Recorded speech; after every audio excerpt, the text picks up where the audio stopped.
કઈ ધારાસભ્ય તરીકે આજે માનો કે મેં તમને કીધું કાંતિભાઈ હોય તો ભલે, ગોપાલભાઈ હોય તો ભલે, ચેલેન્જ કરી હોય તો કામની રાજનીતિની ચેલેન્જ કરે ને. આજે હું મીડિયાના મારફત ગોપાલભાઈને ચેલેન્જ કરું છું કે ભાઈ 2.5 વર્ષ મારા ધારાસભ્ય તરીકે મેં બોટાદમાં કામ કર્યું છે, 2000 કરોડનું કામ કર્યું છે, એમાં સ્પોર્ટ કોમ્પ્લેક્સ હોય તો ભલે, રિપોર્ટ કાર્ડ મેં આપ્યું છું મીડિયાના મારફત, જીએડીસી હોય તો ભલે, રોડ રસ્તા હોય તો ભલે, સ્કૂલના કામો હોય તો ભલે, 2.5 વર્ષની અંદર 2000 કરોડના કામો કર્યા છે.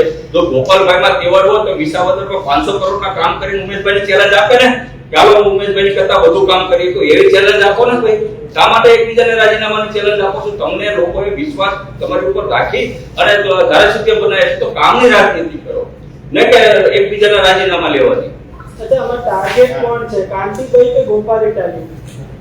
ચેલેન્જ મેં તમને કીધું કે હું દરેક ધારાસભ્યશ્રીને વિનંતી કરું છું કે પછી ભારતીય જનતા પાર્ટીના ધારાસભ્યશ્રીઓ હોય તો ભલે, આમ આદમી પાર્ટીના ધારાસભ્યશ્રીઓ હોય તો ભલે, કે કોંગ્રેસના ધારાસભ્યશ્રીઓ હોય તો ભલે, કે જ્યારે પોતાના મત વિસ્તારમાં કામ કરવાની ચેલેન્જ આપતા હોય ત્યારે તમે ઘણી વખત મેં માન્ય મારા બાજુના પાડોશી ધારાસભ્ય ગુરજીભાઈને ચેલેન્જ આપી હતી.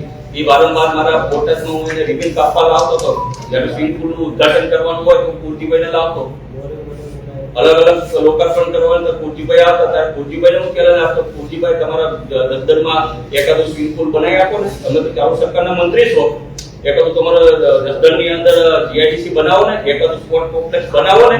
અમારી ભાજપના ધારાસભ્યોને હું ચેલેન્જ આપું, ટોટલ ચેલેન્જ આપું છું. એટલે કામની રાજનીતિ કરવી જોઈએ, નહીં કે એકબીજા ઉપર આક્ષેપો કરીએ અને ગુજરાતની જનતાનું ધ્યાન અન્ય જગ્યાએ ભટકાવ. ખરેખર મુદ્દાઓ જે છે મેં તમને કીધું કે ભાઈ અત્યારે વારંવાર આ પુલ તૂટી ગયા છે, લોકો મૃત્યુ પામ્યા છે, પ્લેનમાં દુર્ઘટનામાં 2 કરોડ રૂપિયા આપો છો, ના આપણે 6 લાખ નથી આપતા, તો શું ગુજરાતની જનતાને વેલ્યુ ખાલી 6 લાખ રૂપિયાની છે? આ એક પ્રશ્ન